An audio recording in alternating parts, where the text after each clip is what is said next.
tardes a todos y todas. Bienvenidos a la cuarta edición del Seminario de Género y Derecho Penal. El día de hoy no estamos saliendo por YouTube, por lo que les voy a pedir que todo momento mantengan los micrófonos apagados, así la disertante pueda darle exposición lo más tranquila posible. Como les contaba, en esta cuarta edición es el Seminario de Género y Derecho Penal en las discusiones actuales de la parte general. Está organizado por la Cátedra A de Derecho Penal, parte general, y que cuenta con la codirección de las doctoras Aida Tarditi y Natalia Monasterolo. Este seminario tiene una doble certificación. Esta certificación, por un lado, es con asistencia. Esta asistencia se logra con 4 de 5 asistencias que vamos a estar pasando por el chat, un formulario en donde van a poder consignar su asistencia. A esa asistencia hace falta que una sola vez la llenen porque luego vamos a, les llega un mensaje con confirmación de asistencia. No hace falta que dejen su DNI por el chat porque se va a enviar el formulario. Como ustedes saben, esta cuarta edición tenemos las 3 ediciones anteriores que las pueden ver en el canal de YouTube. Al igual han salido publicados 2 libros de las ediciones anteriores que también están disponibles en la editorial Lerner en el caso de tenerlo como material de consulta. Bueno, dadas las cuestiones administrativas, le cedo la palabra a la doctora Natalia Monasterolo.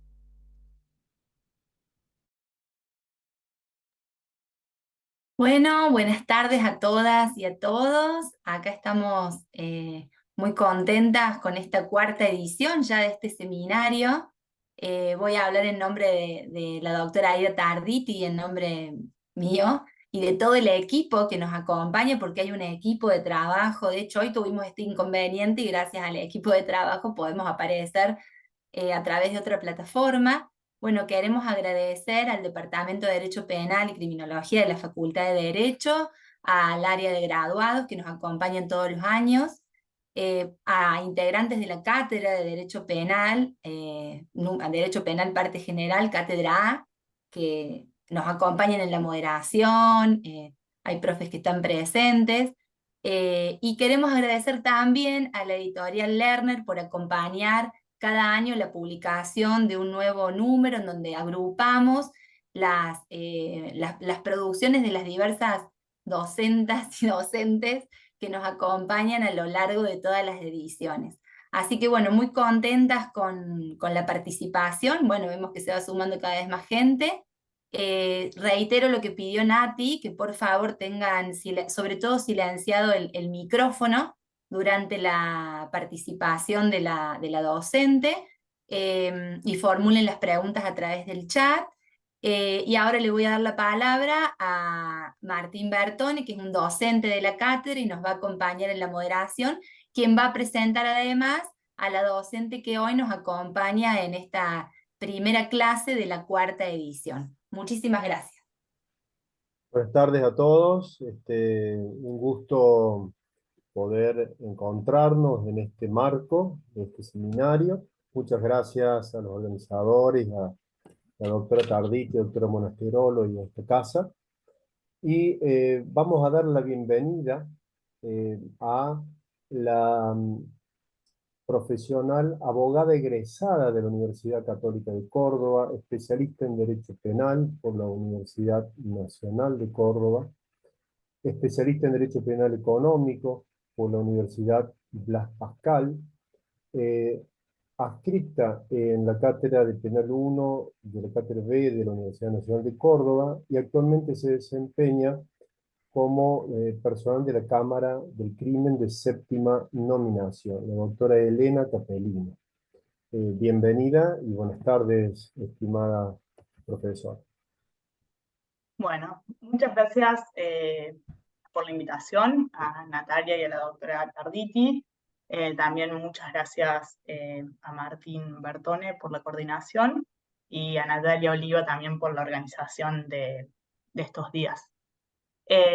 Bueno, en primer lugar, no sé si está disponible el PowerPoint que preparé. Sí, ahora lo comparto. Bueno. Bueno, teniendo en cuenta que esta cuarta edición es exclusivamente sobre el consentimiento, pensé en arrancar la exposición haciendo una breve historización de este elemento en nuestro sistema jurídico. Me pareció importante porque pese a que es un elemento que tenemos de alguna manera arraigado o ya estamos acostumbrados a utilizarlo como este elemento que permite relativizar, de realizar una división entre lo permitido y no permitido en las conductas sexuales, lo cierto es que se encuentra en nuestro sistema desde hace poco. En nuestro Código Penal y en el resto de los ordenamientos jurídicos continentales, el principio de la autonomía y libertad sexual es relativamente reciente. De hecho, en Argentina fue a partir de la reforma que se realizó por medio de la Ley 25087 que este principio entra en vigencia. Esta reforma fue muy trascendental porque desde la creación del código no se producía una revisión tan completa en materia de criminalización de los comportamientos sexuales. Entre los cambios que me interesan señalar y que son importantes para esto que trajo aparejado esta reforma, son tres. Uno es la modificación del título del capítulo, el otro es la sustitución del artículo 119 y en consecuencia la ampliación de las modalidades de abuso sexual.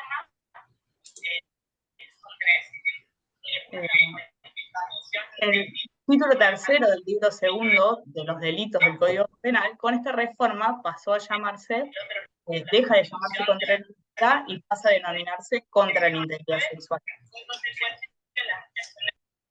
No sé si está bien así, porque escucho un red. No sé si, bueno. Sí, les pedimos por favor que puedan apagar los micrófonos. Bueno, como decía, en esta reforma trajo aparejado una modificación del título del capítulo. El título tercero del libro segundo de los delitos del Código Penal argentino pasó de llamarse contra la honestidad a contra la integridad sexual.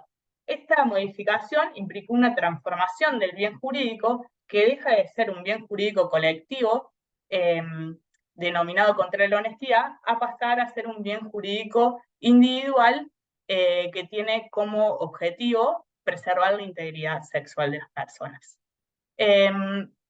Este bien jurídico individual, en cuanto a la integridad, que es una denominación que fue en cierta forma criticada por la doctrina, pero que hoy no hay dudas de que se refiere a la autonomía sexual, protege por un lado, cuando hablamos de niñas y niñas adolescentes menores de 18 años, la protección del libre desarrollo de la sexualidad, y cuando hablamos de mayores de 18 años, hablamos de la disponibilidad individual de la vivencia de la sexualidad. De esta manera, con esta reforma, ya se prescinde de proteger la cualidad natural de la mujer, en tanto calidad de honesta, que debía ser acreditada como una condición necesaria para que la protección penal tuviera lugar, para pasar a ubicar en un primer plano la capacidad de decidir sobre el ejercicio de la sexualidad de las mujeres y de los varones.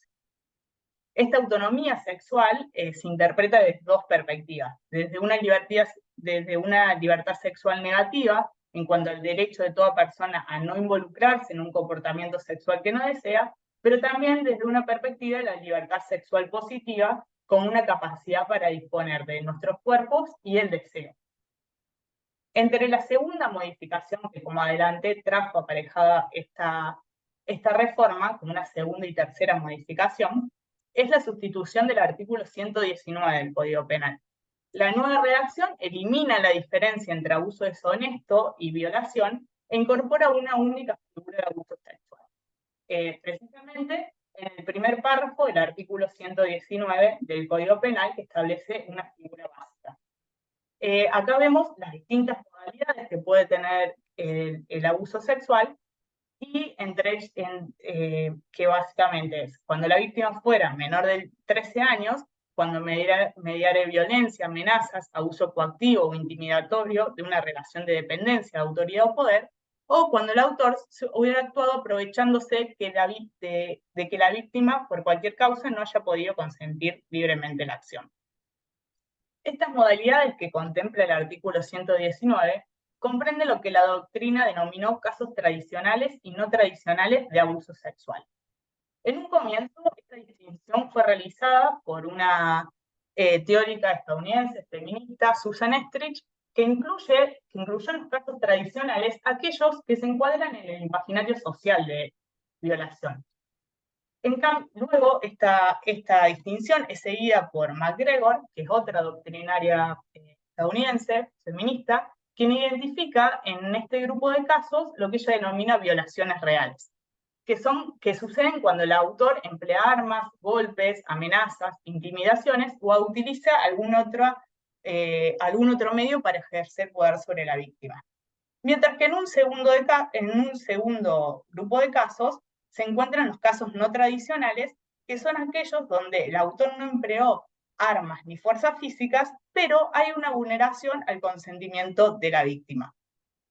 En este sentido, tanto Estrich como MacGregor consideran que este primer grupo de casos no representan dificultades a la hora de resolverse en tribunales, porque hay un acuerdo en que se tratan de hechos graves y que además la prueba se presenta de forma contundente y de forma evidente. Sin embargo, son los casos no tradicionales los que se presentan como problemáticos y como mucho más habituales en tribunales a la hora de resolverse.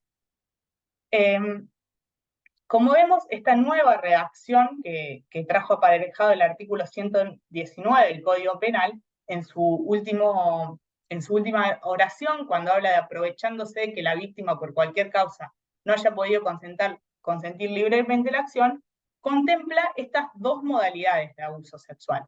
Tanto los casos tradicionales, en esta primera parte, como estaba en la filmina anterior, como los no tradicionales en esta última oración. De esta forma se podría decir que ya deja de ser problemáticos, al menos legislativamente, resolver estos casos no tradicionales de abusos sexuales, donde en general la víctima no manifestó de alguna forma su voluntad, ¿no? Porque se presentó como una reacción habitual de indefensión o de parálisis. Para todas estas modalidades de abuso sexual, vemos que el artículo 119 contempla la misma escala penal, es decir, hay una paridad punitiva, lo que lleva a algunas autoras y autoras a reconocer que definitivamente lo que tuvo en cuenta el legislador o la legisladora a la hora de regular el abuso sexual es definitivamente este denominador común que se da en todas las modalidades, que es la falta de consentimiento de la víctima.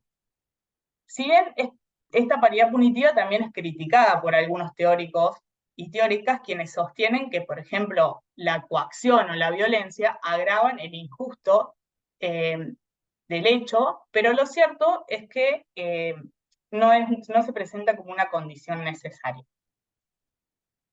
Con esta reforma, Argentina se suma, aunque es bastante pionera, a una reforma, a una modificación que la teórica Tatiana Horler denominó como el paso de un nivel de un modelo de coerción a un modelo del consentimiento. Argentina en este caso yo dije que era bastante pionera porque recién fue a principios del siglo XXI que comienzan a producirse a nivel global modificaciones legislativas que contemplan el consentimiento como el elemento esencial a tener en cuenta a la hora de regular los abusos sexuales. O sea, dejan de exigirse los clásicos requisitos de violencia, intimidación, la correlativa resistencia de la víctima, para pasar a tener como eje central el consentimiento. Por ejemplo, a nivel global, una de las legislaciones que se consideraron pioneras y que se tienen en cuenta a la hora de hablar sobre este tema es la de Reino Unido, que fue en el 2003, que es la ley de las ofensas sexuales, que fue bastante famosa porque reguló la posibilidad del error del varón respecto del consentimiento de la otra parte, pero también fue bastante famosa porque definió el consentimiento y en este caso dijo que una persona consciente si está de acuerdo por elección y tiene la libertad y la capacidad de tomar esa decisión.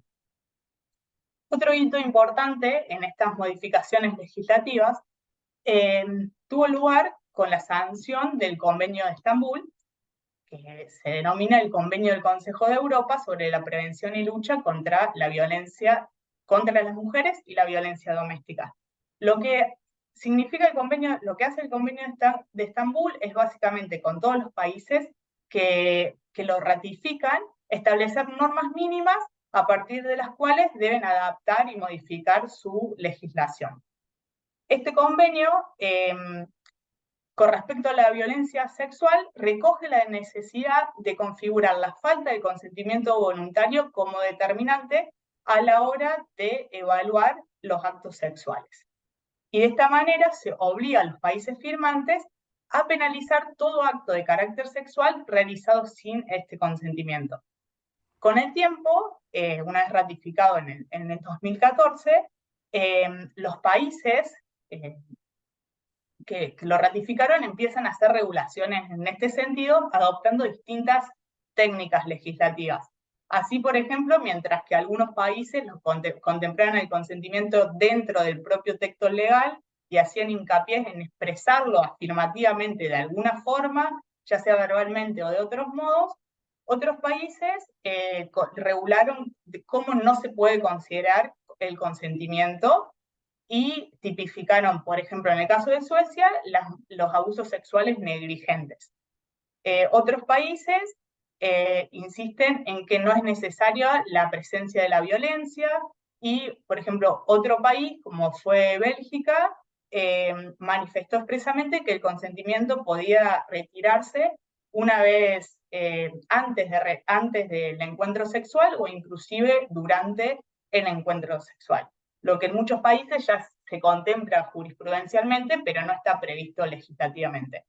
Otros países simplemente los mencionaron, como es el caso de Grecia, y adoptando una técnica bastante parecida que la del legislador o la legisladora argentina.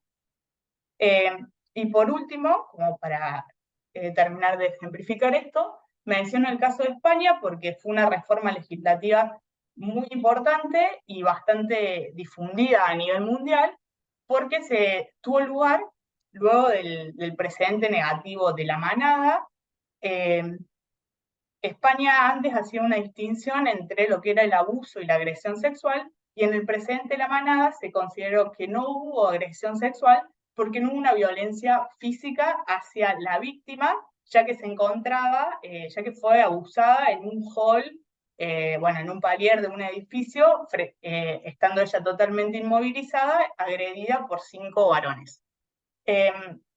Esto, generó como un bastante revuelo y discusión en la población española, y es por eso que en el 2002, luego de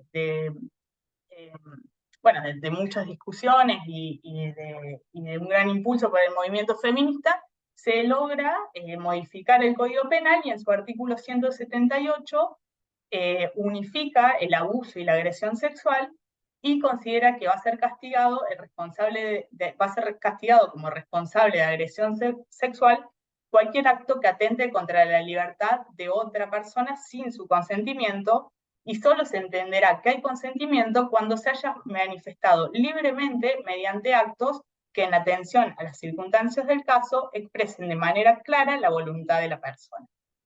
Esto es una fórmula de consentimiento afirmativo que, más adelante vamos a ver. Con respecto al concepto del consentimiento, y esto ya como centrándonos un poco más desde un punto de vista dogmático, dentro del derecho penal hay muchos autores que los definen. Yo tomé la definición de Mir-Pusch, que concibe el término consentimiento como aquello que concurre cuando el sujeto pasivo acepta en determinadas condiciones que el autor realice la conducta que constituiría un delito sin dicho consentimiento. Esta fórmula es bastante general y tomada de esta manera nos podría llevar a decir que no es necesario dar una definición específica de consentimiento en el marco de los actos sexuales. Sin embargo, algunas autoras y autores han dado definiciones, y en este caso yo tomo la de la socióloga mexicana Pérez Hernández, que lo define en términos positivos. quien dice que sucede o se puede decir que existe cuando dos o más personas están de acuerdo en realizar una práctica sexual de un modo determinado en un momento cualquiera. Esta definición, por lo que vemos, no es más que la aplicación en sentido general al derecho penal sexual. Sin embargo, es una definición que ejemplifica que justamente lo que hay entre un abuso sexual y una relación lícita es la presencia o no del consentimiento. En este punto, hace poco encontré un artículo de dos autoras cordobesas que justamente son de esta facultad, de la Facultad de Derecho, que se llaman Nadia Garallo y Adriana Barcelone, que han hablado del consentimiento como un elemento necesario y suficiente, y de esta forma señalan una posición minimalista. ¿Qué significa esto? Que no es poco lo que se pide, digamos, cuando hablamos de consentimiento minimalista, sino lo que dicen es que no puede validarse una relación sexual sin que exista consentimientos entre las partes involucradas. Pero tampoco es necesaria la concurrencia de algún otro factor o de algún otro elemento para que esa práctica sexual sea válida. Es decir, para emitir un juicio sobre esta situación, es relevante valorar que esta manifestación de voluntad haya sido realizada con discernimiento, intención y libertad. Esto es justamente lo que se denomina concepción minimalista, no porque sea poco lo que se pida para que una relación sexual sea voluntaria, sino porque no es necesario realizar ningún otro juicio adicional a la comprobación de esa voluntad libremente prestada. Es decir, no es necesario que se hagan juicios con respecto a si en esa relación hubo amor, si en esa relación hay deseos, si hubo intercambio de dinero o no, o si incluso hubo una violencia sexual, violencia física libremente prestada cuando hay una práctica masoquista consentida entre las partes. Por el otro lado, dentro de la dogmática penal, se hace otra distinción, dentro del consentimiento, se hace otra distinción. Esta distinción es realizada por Gears y es tomada luego por Roxin, y de esta forma, bueno, se difunde, digamos, en la doctrina, y hoy, bueno, por ejemplo, se enseña en la cátedra de Penal 1, en las clases. Bueno, y esta distinción es el consentimiento como acuerdo y el consentimiento en sentido estricto o consentimiento justificante. El consentimiento como un acuerdo se presenta como una causa de tipicidad. Es decir, cuando es prestado por el titular del bien jurídico, excluye la tipicidad de esta conducta. Este consentimiento se presenta justamente en aquellos delitos que se dirigen directamente contra la voluntad de la víctima y su libre ejercicio. Por lo que, frente a la oposición del sujeto pasivo, es indudable que desaparece la lesividad de la conducta. Ejemplos de estos delitos se pueden encontrar en los delitos, por ejemplo, de violación a domicilio. Si yo dejo pasar libremente a alguien a mi casa, ese acto es totalmente atípico. Si, por ejemplo, yo le entrego a alguien voluntariamente mi código penal, no se podría hablar de que hay un hurto, es decir, podrían ser dos ejemplos que podemos dar con respecto a este consentimiento. Con respecto al consentimiento en sentido estricto justificante, tiene lugar en hechos que atacan un bien jurídico del que dispone su titular, pero la lesión no desaparece en virtud de este consentimiento. Acá, cuando es prestado por el titular del bien jurídico, justifica, pero no excluye el tipo penal. Ejemplos típicos de estos delitos son los daños o las lesiones, donde el consentimiento de la víctima no eliminaría el daño ni la lesión. Quienes estudiaron el consentimiento dentro de los delitos sexuales no dudan en considerarlo como en términos de acuerdo. Incluso Aboso dijo puntualmente que hoy por hoy no se discute que al tratarse la autodeterminación sexual del individuo, el consentimiento tiene el efecto excluyente de la tipicidad de la conducta. En este sentido, se dice que el consentimiento es un elemento del tipo penal y su presencia excluye la tipicidad. Es decir, que quienes se involucran en un acto sexual consentido realizan un acto típico y renuncian a la tutela del derecho. ¿Qué tiene consecuencias decir que el consentimiento es un elemento del tipo penal? Yo este tema lo trabajé un poco más en el trabajo final de la especialización de Derecho Penal. Hoy no lo voy a desarrollar mucho, pero básicamente lo menciono para quien le interese, que la posibilidad, si el cuestionamiento es si podría el autor alegar un error de tipo sobre el consentimiento de la víctima, es decir, si podría decir que tuvo una falsa representación respecto a si la persona consciente, si la víctima está consintiendo o no ese acto sexual, lo cual tiene severas consecuencias dentro del derecho penal, porque la doctrina distingue entre el error vencible y el error invencible, teniendo en cuenta que el error vencible que se podría dar cuando el autor de haber obrado con el debido cuidado lo podría haber salteado, dejaría vigente, o sea, se excluiría el dolo, pero quedaría presente la figura de la imprudencia, lo cual es bastante grave en los delitos sexuales porque no tenemos reguladas figuras imprudentes. Y también a esa misma respuesta se llegaría si hablamos del error invencible en los delitos sexuales. La posibilidad de admitirlo excluiría la responsabilidad penal porque dejaría de lado tanto la figura del dolo como la figura de la imprudencia. Por el otro lado, voy a abordar ahora la constitución del consentimiento. En este punto, ya dejando de lado la dogmática, sino ya adentrándonos en otras disciplinas, se discute con respecto al consentimiento su constitución. Por este lado están quienes consideran que el consentimiento es un estado mental o psicológico y aquellos que consideran que es un acto comunicativo o performativo. En relación a quienes lo consideran un estado mental o psicológico, se apoyan en la idea de que el consentimiento puede ser dado adoptando una cierta actitud mental. Actitud que generalmente es identificada con la idea de la intención. Por lo cual, cuando es prestado por un sujeto libre de coerción y de engaño, ese consentimiento va a ser al menos moralmente válido. Por el otro lado, están quienes los consideran un acto comunicativo performativo, porque entienden que la intención no es suficiente, sino que para que el consentimiento sea válido se requiere una comunicación.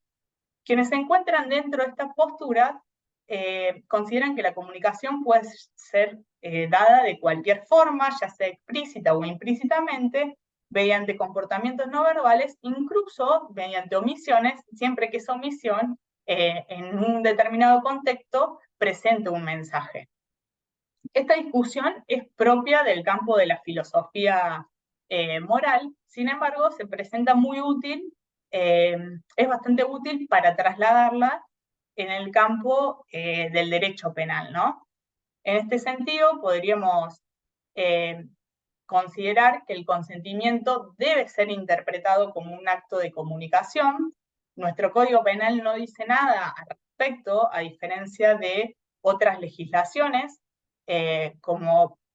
nuestro Código Penal solamente se limita a decir, como mencioné en un primer momento, en el último párrafo, que va a tener lugar cuando el autor se aprovechase de que la víctima por cualquier causa no haya podido consentir libremente la acción.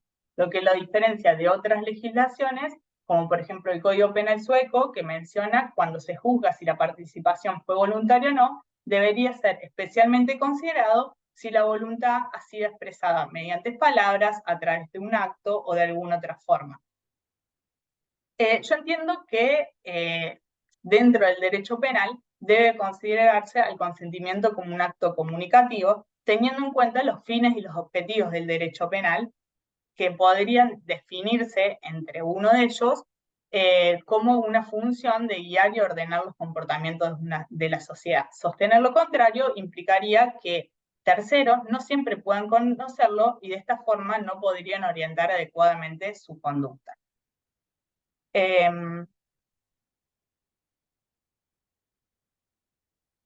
En este punto también no se presenta con tanta facilidad, digamos, como dos constituciones totalmente separados, y esto, por ejemplo, es planteado por Garallo y Barcelona, quienes mencionan que una correcta enunciación del consentimiento sería adecuada teniendo en cuenta estas dos constituciones, porque puede que el aspecto performativo, es decir, el comportamiento exterior, no necesariamente coincida con lo subjetivo, con lo que realmente desea la persona, ya que muchas veces estas manifestaciones exteriores no son fieles indicadores de los estados mentales de las personas.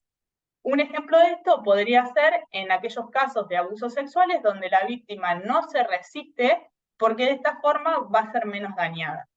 Y correlativamente, en sentido inverso, podríamos hablar de relaciones de prácticas sexuales donde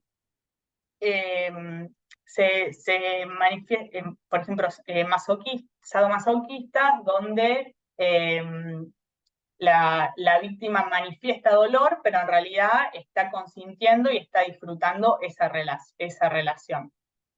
Estas autoras que se enmarcan en otra disciplina, dicen que una respuesta a esto lo podemos encontrar en el Código Civil y Comercial de la Nación. De hecho, en el artículo 106 del nuevo Código Civil, se da la definición, perdón, 106, 260, da la definición de acto voluntario y menciona que es cuando es ejecutado con discernimiento, intención y libertad y se manifiesta por un hecho externo. De esta forma, quien realiza un acto voluntario, primero discierne lo que acontece, luego tiene la intención y la libertad de llevarlo adelante, es decir, en esta parte se harían los aspectos subjetivos, y en segundo lugar, esa voluntad es exteriorizada mediante un acto.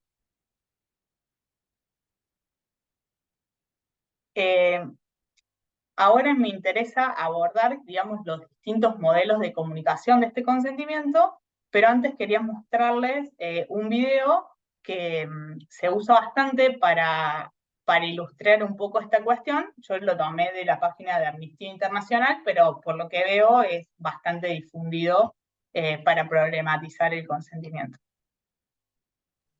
Decime si se escucha, Elena. Sí, tenés que apretar el link de YouTube, un doble clic.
Tienes el derecho a hacer que se la tomen. Y si dicen, no, gracias, entonces no hagas la taza de té en la...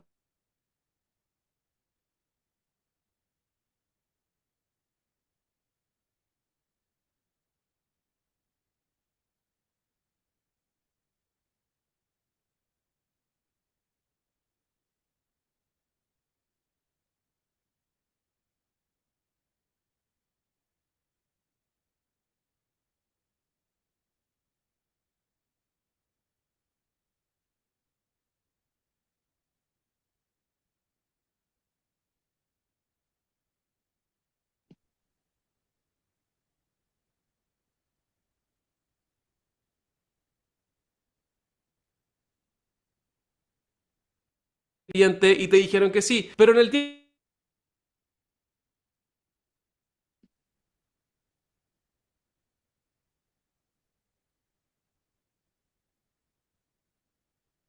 le hagas tomarse el té.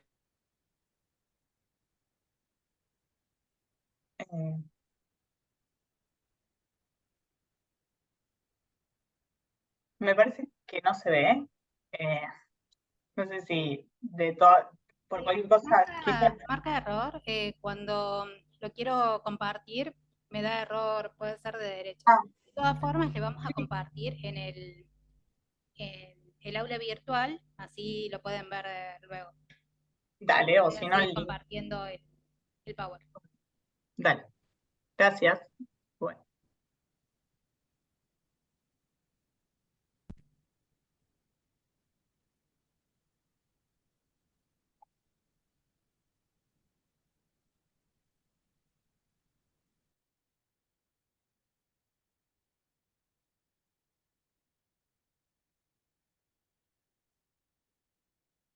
Bueno, con respecto, teniendo en cuenta que una de las formas de constitución del consentimiento es, es lo performativo, digamos, se presentan, eh, bueno, tomando el consentimiento como un acto de comunicación, también se genera una discusión a nivel mundial y doctrinario respecto de qué modelos seguir en cuanto a la regulación de esa comunicación y si esa regulación es necesaria. Surgen dos modelos, uno se conoce como el modelo negativo o del veto, también conocido como consensual, y se presenta bajo el aforismo no es no. Otro modelo, que es el modelo afirmativo, también conocido como comunicativo, se presenta con el aforismo solo sí es sí. Estos modelos se distinguen por cómo delimitan, si es que lo hacen, al consentimiento o su ausencia, y por lo tanto cómo determinan el acceso al cuerpo de la otra parte. Si estamos bajo el modelo consensual o el modelo negativo, parten de la disponibilidad del cuerpo femenino, salvo que la mujer o la otra parte diga que no. El consentimiento afirmativo, de manera contraria, parte por la indisponibilidad del cuerpo de la otra persona, salvo que ésta manifieste su asentimiento. Es decir, si hay un silencio, si hay una pasividad en ese comportamiento, no se está dando el consentimiento. Estas propuestas básicamente tienen en común que se alejan de la definición tradicional de requerir, de la visión tradicional de requerir para la violación los elementos de la violencia, de la fuerza y la intimidación, y pasan a considerar que el consentimiento puede ser comunicado por distintas formas. A través de palabras, gestos, participaciones activas, pero también discrepan respecto de qué valor se le otorga al silencio. Así, mientras que para la postura del modelo afirmativo, o sea, bajo la percepción del modelo afirmativo, si una de las partes avanza frente al silencio de la otra, incurre en un abuso sexual, mientras en el modelo del veto, si la otra parte avanza frente al silencio de la otra, no estaríamos frente a un abuso sexual. El modelo consensual, negativo o del veto, ahí está la próxima filmina, lo empiezo a explicar. Entiende que el encuentro sexual puede desarrollarse sin ningún tipo de aclaraciones o precisiones entre las partes, pero en el caso de que la otra parte diga que no, en el caso de que una de las partes diga que no, la otra parte debe detenerse o una vez iniciado el acto, o sea, no debe comenzar el acto sexual o una vez iniciado debe detenerse, por lo cual la comunicación del no es un requisito suficiente. El silencio es suficiente para que el acto sexual sea válido. Quienes se enmarcan en esta posición consideran que lo que se busca proteger es la libertad sexual negativa, entonces es apropiado que la responsabilidad penal recaiga sobre aquel sujeto que no respetó la negativa expresada verbalmente o mediante gestos de la otra palabra. Se entiende que la comunicación de un no es un requisito suficiente. Y justamente el núcleo de la conducta típica es la negativa a respetar ese no de la otra persona. Y no las amenazas o las violencias.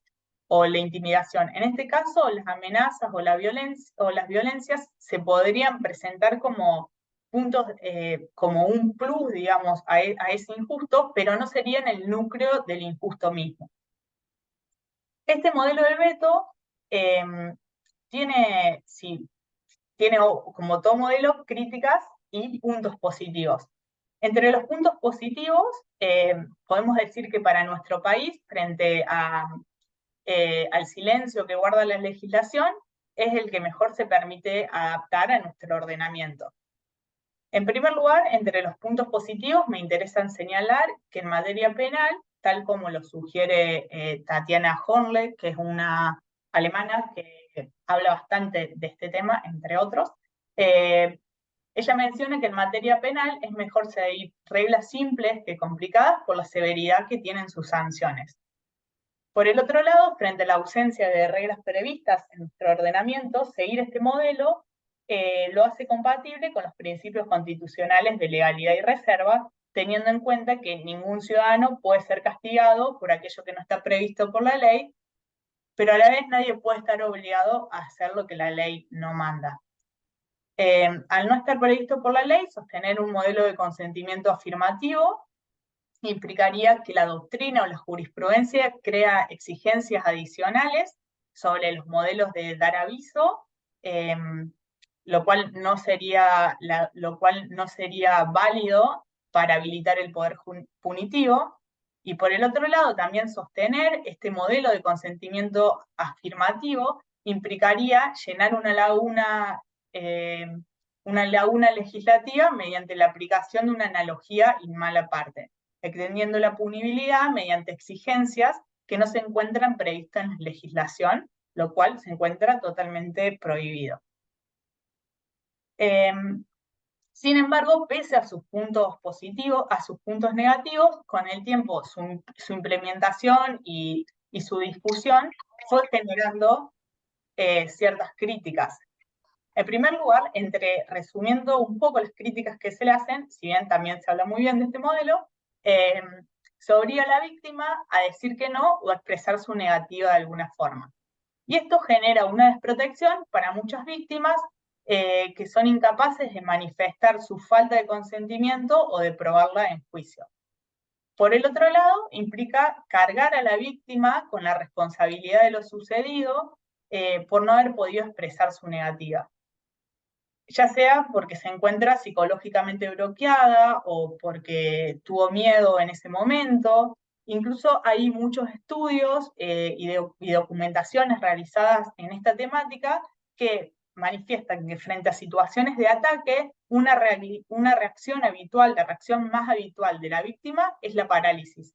Entonces, justamente este modelo no vendría a resolver estas situaciones.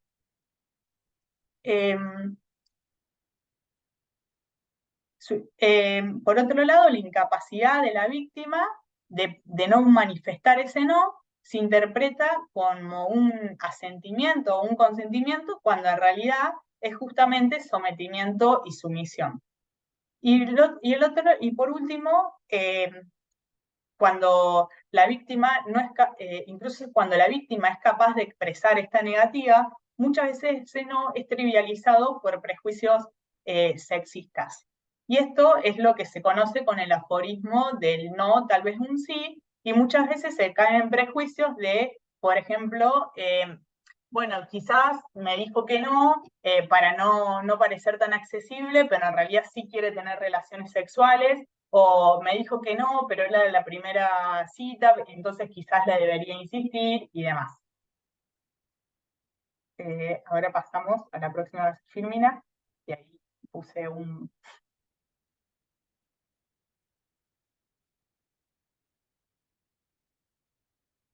Por el otro lado, ahora desarrollo el modelo afirmativo, que este modelo sostiene que el consentimiento, para que sea válido, debe ser expresado de manera anticipada y de forma positiva. En consecuencia, si hay silencio, si hay indecisiones, si hay resistencias por parte de la víctima, estamos frente a la ausencia de su consentimiento, y es lo que se conoce con el lema "solo sí es sí". El consentimiento afirmativo me pareció importante y bastante ilustrativo desarrollar o resumir un poco su historia. Nace en los 90 en los campus estadounidenses, particularmente nace en la Escuela de Artes del Colegio de Antioch, de Ohio, luego de una serie de agresiones sexuales sufridas por un grupo de estudiantes. Quienes estudian el consentimiento afirmativo manifiestan que no es casualidad que haya nacido, que se haya generado este movimiento dentro de las universidades estadounidenses, ya que se encuentra documentado y hay investigaciones que al menos 1 o 2 de cada 5 mujeres manifiestan haber sufrido acoso antes de finalizar sus estudios universitarios. En un primer momento, tenían una postura, quienes sostenían este modelo tenían una postura muy rígida, diciendo que el consentimiento debía ser verbal y positivo y debía ser dado por cada uno de los participantes en cada encuentro sexual y en cada uno de los actos que realizara dentro de ese encuentro sexual. Con el paso del tiempo, sin embargo, con el paso del tiempo, estas interpretaciones fueron un poco suavizadas y se llegó a admitir comportamientos no verbales siempre que haya una participación activa y positiva por parte de sus integrantes. Y de esta misma forma también se interpreta que el silencio, cuando va acompañado de pasividad, de la pasividad de los participantes, no puede ser entendida nunca como algo positivo o como un consentimiento válidamente dado. Quienes sostienen este modelo consideran que no haya comunicación verbal en los encuentros sexuales, que no haya comunicación en los encuentros sexuales, se presenta como un ámbito propicio para que haya falsas representaciones o errores, porque puede suceder que frente a esa falta de comunicación, una de las partes esté teniendo un momento muy grato y la otra esté siendo abusada sexualmente.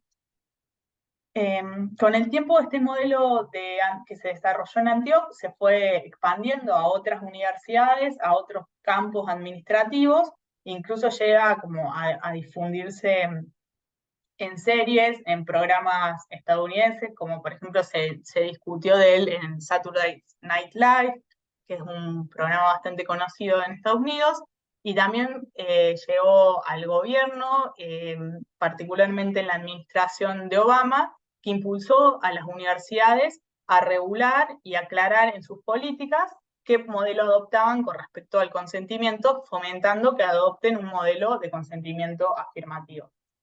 Ahí yo, en la Argentina, bueno, en la anterior, para analizar lo que sucedió en las universidades,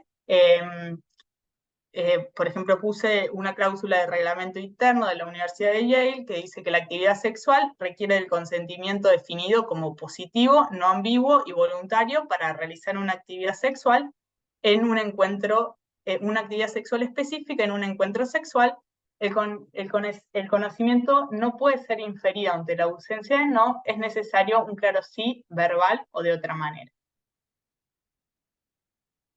Como puntos positivos de este modelo, no sé si espero la filmina. Como modelo positivo, como puntos positivos de este modelo, va a cambiar el foco desde la víctima al acusado. En este sentido, este modelo nos lleva a preguntarnos qué hizo el acusado para asumir que la otra parte consentía. Con el modelo del no,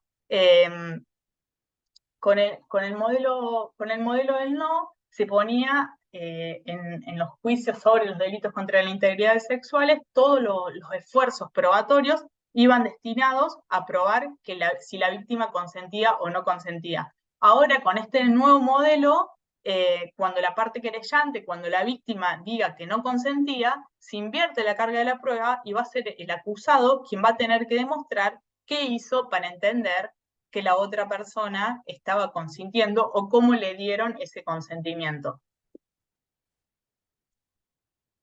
Lo cual es viene a hacer algo particularmente útil en aquellas situaciones donde la víctima no ha tenido la capacidad de decir que no. Por el otro lado, quienes abogan a favor de este consentimiento afirmativo manifiesta que ayuda a impulsar y formalizar un cambio cultural con respecto al consentimiento. Quienes abogan este modelo hablan de promover un consentimiento entusiasta entre las partes. Hay muchas campañas con respecto a esto, y en su momento se difundió una campaña que dar el consentimiento era algo sexy. Y en otras imágenes que vienen voy a mostrar algunas imágenes que se difundieron con respecto a esto. Y por el otro lado, el modelo del consentimiento afirmativo cumple una función de pedagogía social.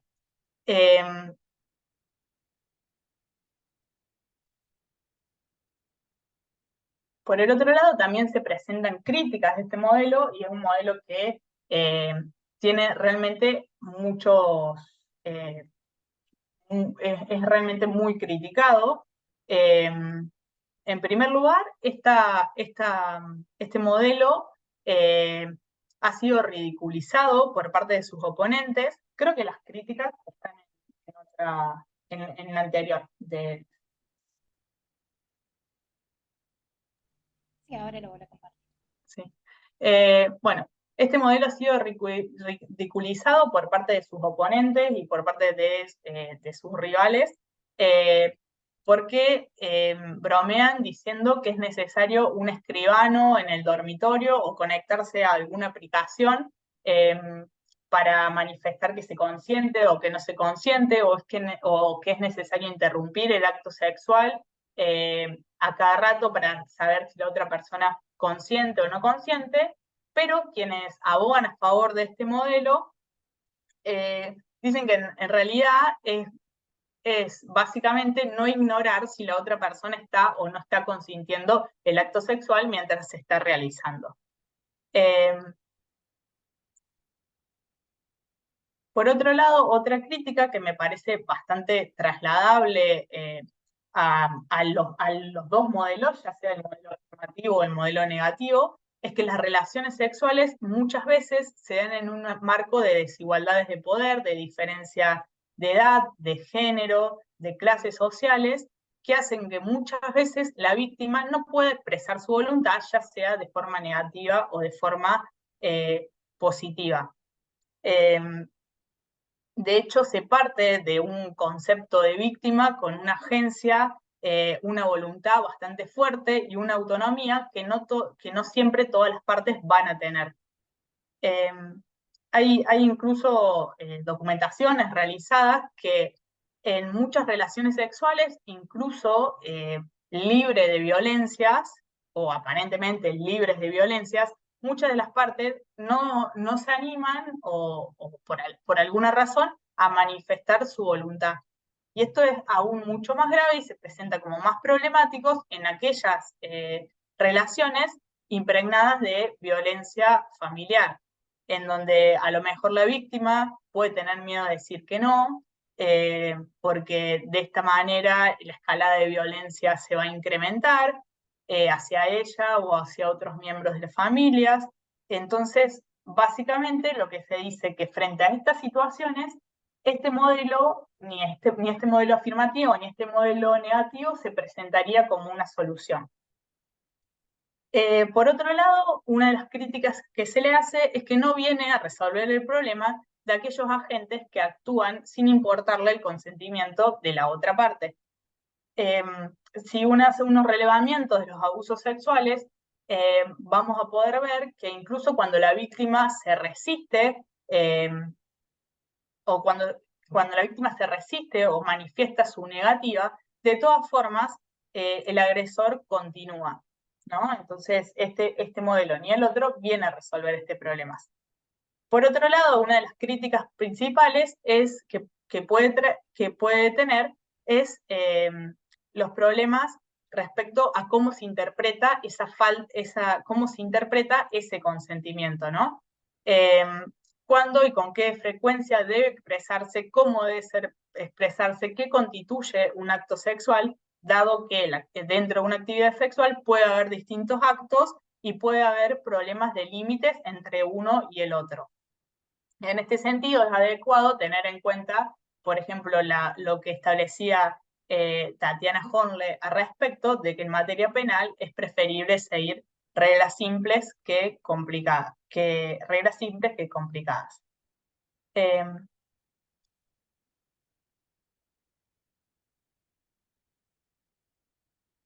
Por el otro lado, también lo que se dice es que no es asunto del derecho penal encargarse de la moral y la educación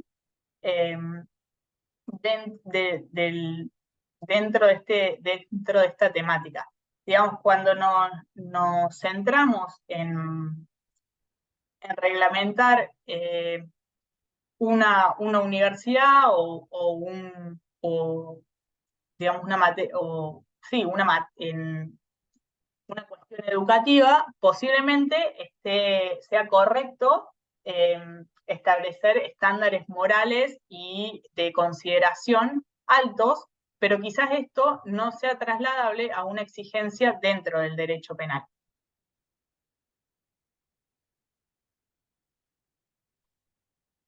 Con respecto a esto, por ejemplo, se plantea, frente a estas críticas, se plantea, por ejemplo, el modelo que se sigue como una posibilidad, el modelo que se sigue en el derecho alemán, que establece como regla el no es no. Pero en casos ambivalentes, problemáticos de consentimiento, se sigue la regla del solo sí es sí. Es decir, si en una relación sexual una de las partes se encuentra alcoholizada o consumió drogas, o en una situación en donde no puede dar claramente el consentimiento, entonces dejamos de lado el modelo del no es no para pasar, que es la regla, digamos, para pasar a un modelo afirmativo, y de esta forma la parte que mejor se encuentra en capacidad de comprender debería preguntarle a la otra si consiente o no consiente el acto sexual. Con esto, esto trae como consecuencias, digamos, que no significa que una persona que se encuentre alcoholizada o drogada no pueda tener relaciones sexuales, sino que la parte que mejor se encuentra en cuanto a su autonomía o su capacidad, le tenga que preguntar si consiente o no consiente. Es por eso que, frente a estas críticas que se le hacen a estos dos modelos, hoy por hoy nace no sé si un tercer modelo, pero una nueva propuesta que habla de la importancia del contexto. Un importante sector de la doctrina considera que ya sea que la víctima manifieste el sí o el no viene a solucionar todos los problemas que van a darse dentro de las relaciones sexuales con respecto al consentimiento. Quienes proponen este tercer modelo o esta nueva concepción no dicen que estos modelos no sirvan, digamos, porque los consideran un avance con respecto a los modelos de coerción que básicamente pedían que se acredite la violencia o intimidación realizada a la víctima y su correlativa resistencia. Consideran que fueron grandes avances, pero que deberían ser revisados y tener en cuenta estos otros aspectos, entre ellos el contexto. Es por eso que se propone que se preste más atención a las circunstancias concurrentes que pueden limitar la autonomía y la libertad sexual de las mujeres. Esta línea es la que sigue, por ejemplo, el convenio del Consejo de Europa sobre la prevención y la lucha contra las violencias de las mujeres, cuando obliga a los países que lo ratifican a centrar su definición de la violencia en la ausencia de consentimiento y a analizar que ese consentimiento haya sido prestado libremente, teniendo en cuenta el contexto de las circunstancias, contexto de las condiciones circundantes. Dentro de los factores a considerar para analizar ese consentimiento, ese contexto, deberíamos tener en cuenta si hubo coerción sexual, la edad de las víctimas, si una se encontraba en estado de embriaguez, si hay desigualdades económicas, si hay diferencias de posiciones sociales, cuál es la dinámica relacional entre las parejas, entre muchos de otros factores que se pueden llegar a considerar. Es por eso que a la hora de hacer este análisis respecto del consentimiento, la perspectiva de género va a cumplir un rol fundamental para analizar las desigualdades y los prejuicios que las mujeres y otras minorías venimos sufriendo desde hace mucho tiempo. En esta línea, con respecto al consentimiento, con respecto al análisis del consentimiento de forma contextual, entiendo que es la que sigue el Tribunal Superior de Justicia en algunos de los fallos en materia de violencia sexual. Ahí.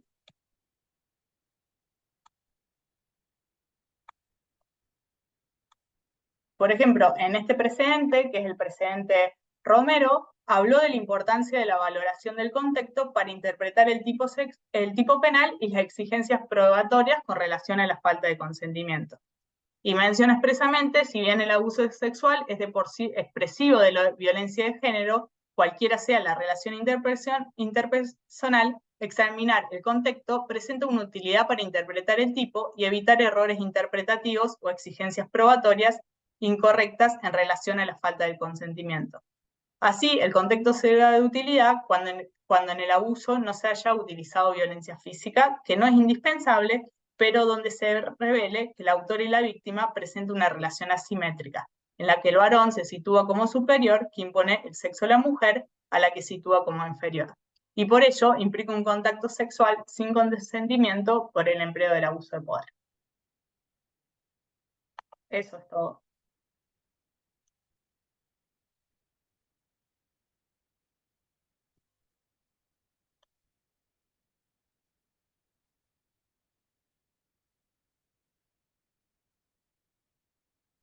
Bueno, buenas tardes. Acá han ido formulando varias preguntas en el chat, así que si te parece, Elena, vamos pasando a las preguntas que estaban en la agenda. ¿Sí? ¿Estás de acuerdo? ¿Ah? Dale. Bien. Bueno, vamos con alguna de ellas. En el modelo del veto, ¿sí? ¿Supone una relación entre pares? No, o sea, en realidad podría ser no hay reglas, podría ser una relación que recién se inicia o un primer contacto, mientras que se lea un determinado contexto. Digamos, la regla es que se puede avanzar frente mientras que la otra parte no diga que no. Hay Bien, como lo que dicen los teóricos, que hay una libre disponibilidad del cuerpo de la otra persona. bien. Eh, de nuevo, respecto de este modelo del veto, es posible asumir que al ser la base de la comunicación el lenguaje, eh, al decir la opción negativa, ¿m? puede inferirse a partir de expresiones gestuales eh, que la opción es negativa, más allá que oralmente se haya expresado, puede ser que sigas adelante. Yo entiendo que un puede ser, entiendo que un puede ser no habilitaría un encuentro sexual. Me parece que hay como una voluntad un poco Bien, ambivalente. bien, bien. Gracias. Y hay otra pregunta que dice aquí, en Argentina, preguntan, ¿qué modelo es el que se tiene en cuenta de manera prioritaria o preponderante o la mayoría de la doctrina o de la jurisprudencia? Bueno, como cité recién, el Tribunal Superior de Justicia aparentemente prioriza como un análisis contextual de la relación sexual, teniendo en cuenta, digamos, los distintos factores cuando no hay violencia. Creo que no hay una regulación en nuestro sistema respecto de qué modelo seguir, de hecho hay un vacío legal, por eso quizás sea una forma adecuada de juzgar la que sugiere y la que realiza el Tribunal Superior de Justicia, que es como el análisis contextual de las relaciones, más teniendo en cuenta que luego de varios años a ambos modelos se les formularon críticas y ninguno se presentó como el salvador y el modelo adecuado para resolver estas problemáticas. Bien, es decir, los respectivos modelos no han salido doctrinarios a responder esas críticas y tratar de hacer un diálogo diferencial. Sí. Aquí están preguntando si está al tanto de el caso de los jugadores de Vélez. Se ve que muy futbolista. Sí, soy bastante futbolista, pero la verdad es que no conozco bien en detalle qué pasó. No podría emitir un juicio al respecto. Bien, muy bien. Solamente sé que salió subcampeón ayer. Bien. Basados en un consentimiento afirmativo. Si la víctima denuncia que no prestó consentimiento, pero el imputado dice que la víctima sí lo hizo. El mismo imputado, ¿cómo sería? Bueno, esto es una cuestión de prueba ya, cómo Sí, jugaría acá el yo, principio de inocencia. claro, yo entiendo que los dos modelos no vienen a resolver la dificultad probatoria que generan estos delitos sexuales, ¿no? Hoy por hoy, como expliqué en un principio, ya no tenemos un problema legislativo desde la nueva redacción del artículo 119, pero sí quedan vigentes las cuestiones, las dificultades probatorias. Bien, bien. Eh, Otra pregunta más, el chat está muy activo. Este, si conoces si existen estudios o análisis jurídicos acerca del consentimiento en el caso de personas no humanas, animales no humanos, por ejemplo, ¿cuál sería una opinión al respecto? Eh, no conozco, de seguro lo debe haber, porque nada, dentro del common law y del derecho anglosajón, eh, todo está documentado y está estudiado, así que de seguro también se ocuparon de esto, digamos, cada cosa que lees sobre consentimiento tiene un montón de estudios realizados. No sé si llegan hasta el nivel de analizar el consentimiento no humano, pero me atrevería a decir que si se busca, seguramente lo van a encontrar a esta temática de alguna forma resuelta o tratada. Bien. Eh, ¿Qué sucede? Acá preguntan, ¿qué sucede si una persona, eh, hay un consentimiento de la víctima, pero puede haber uno tenida como un objeto de estafa, es decir, ese consentimiento sea estafatorio o mentiroso, digamos, un consentimiento en realidad falso? A eso se refiere la pregunta. Eh, no le entiendo muy bien, pero me imagino que podría ser un error. Claro, Eh, a ver, no un error, está hablando de que el consentimiento en realidad sea oralizado verbalmente, pero sea un engaño para hacer caer en error a la persona y luego de generar la denuncia. eh, no sé, me imagino que hay que ver el contexto y también se me ocurre que si esa persona manifestó un sí, pero en realidad no deseaba, no se me ocurre mucho qué respuesta darle, digamos, porque lo que importa en bien. definitiva, más allá de lo que exteriorizó, es el consentimiento de ella en su faz subjetiva. Bien. Acá una pregunta nueva dice, parece que las posturas que discurren en torno al consentimiento están centradas en una persona con determinados atributos. Por ejemplo, mujer blanca, sin diversidad funcional.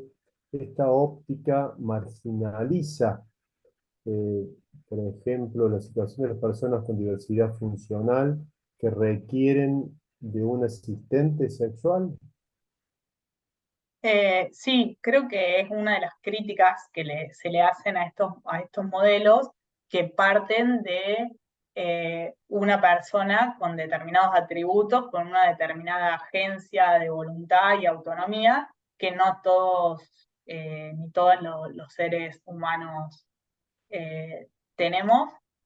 Por eso, nada, me parece bastante válido el aporte que hace ella y no soy especialista en esa temática y entiendo que en las jornadas que vienen del seminario se va a tratar justamente de estas otras problemáticas del consentimiento o estos otros casos que pueden darse donde no se está hablando desde un parámetro de un sujeto o sujeta privilegiada.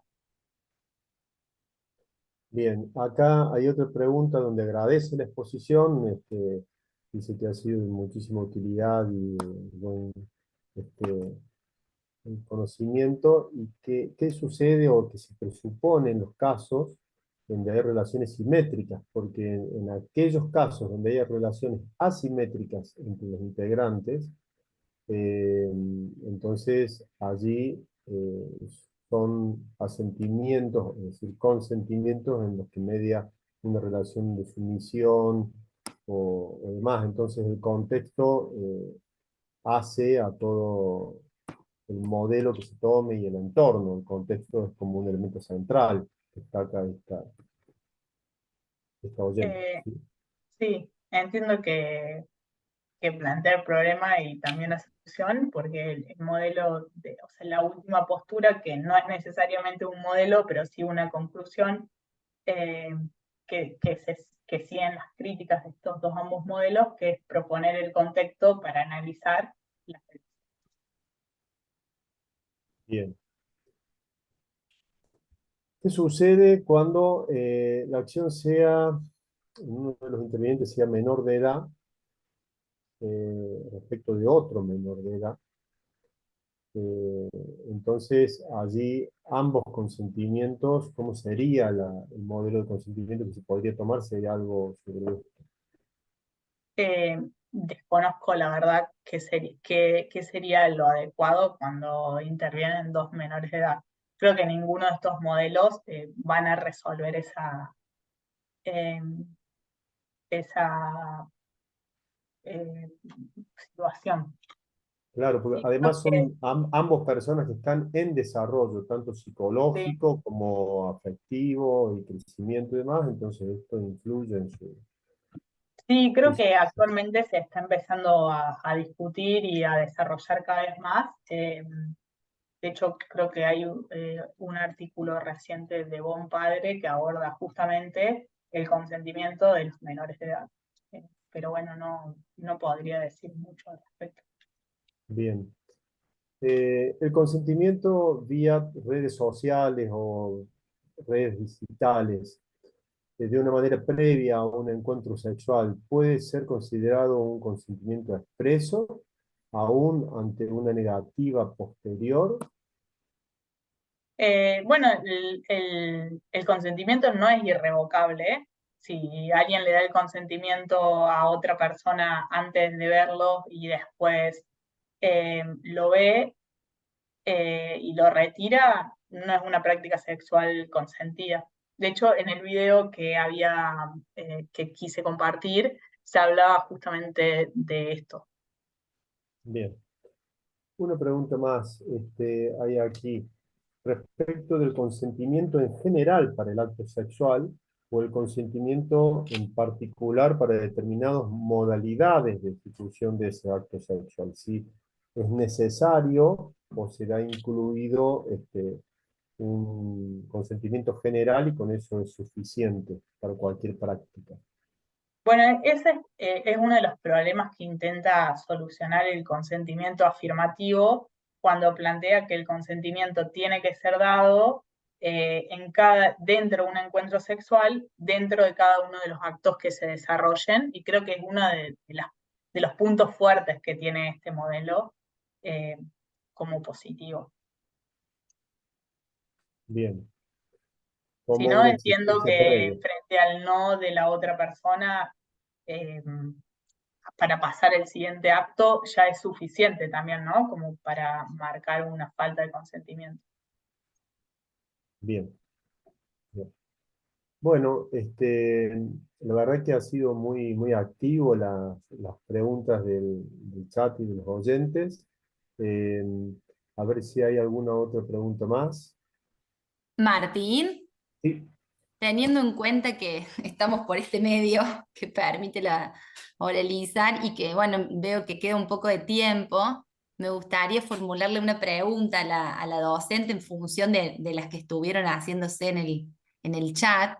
sí, sí. O quizás un comentario a ver qué piensa Elena, pero bueno, nada, viste, estas cuestiones de las personas que están cuestionadas en su posibilidad de decidir autónomamente porque, digamos, no entran en el modelo capacitista, por ejemplo, personas con diversidad funcional o que pertenecen a personas locas, ¿no? Que se autodefinen así. Y también pensaba en el linde de esto con las personas, digamos, que son menores de edad.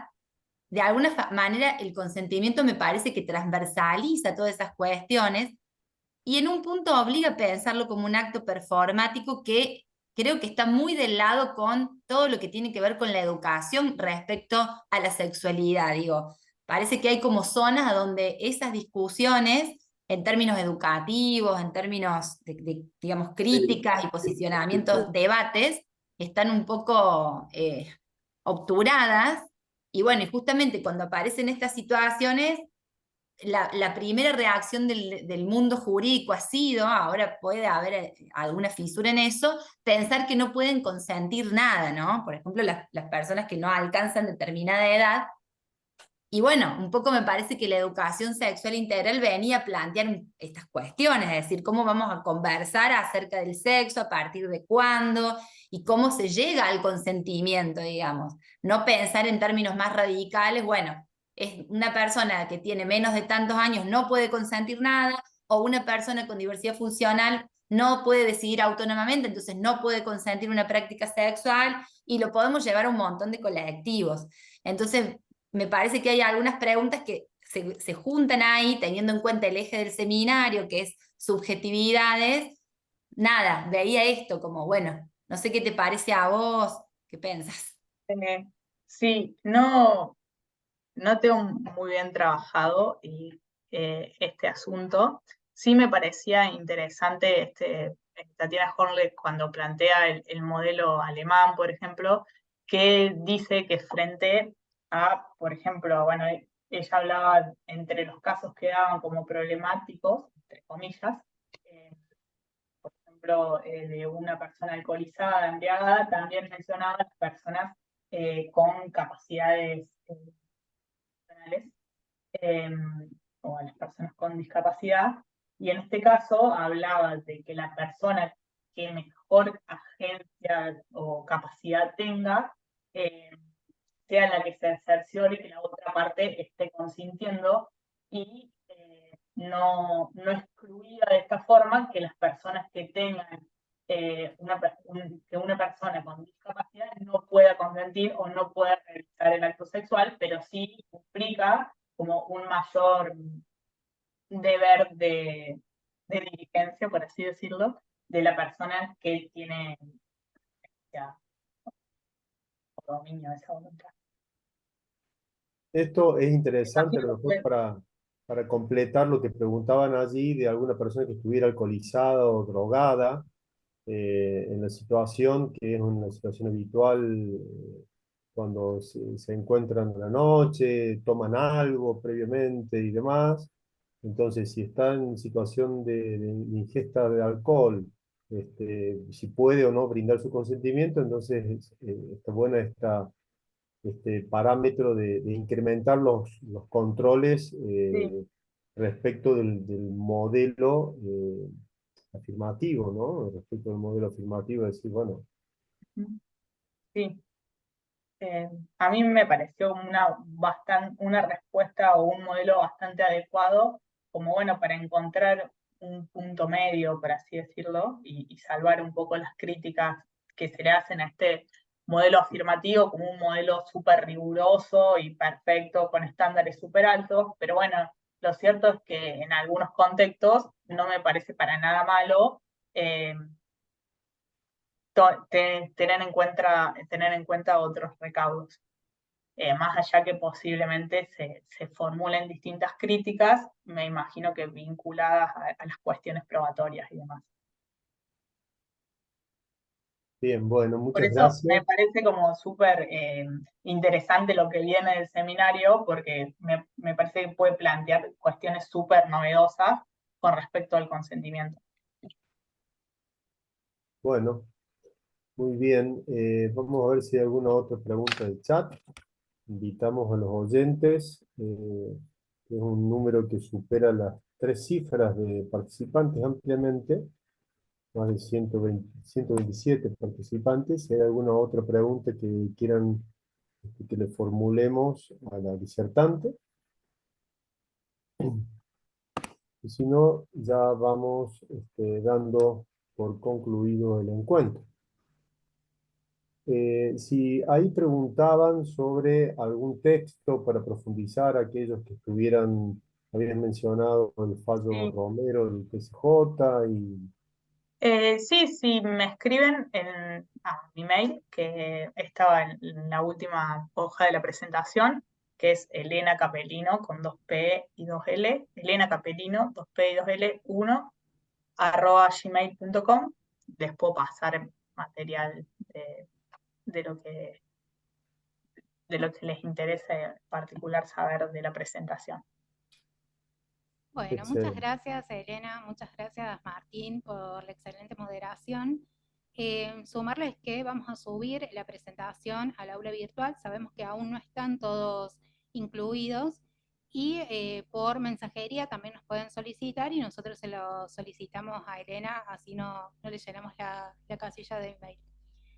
Por otro lado, la asistencia hoy no se va a tomar debido a la contingencia que tuvimos de pasar directamente al Zoom. Y por otra parte, el lunes que viene a las 17 horas nos vemos por el canal de YouTube. Muchas gracias a todos. Que tengan buenas tardes.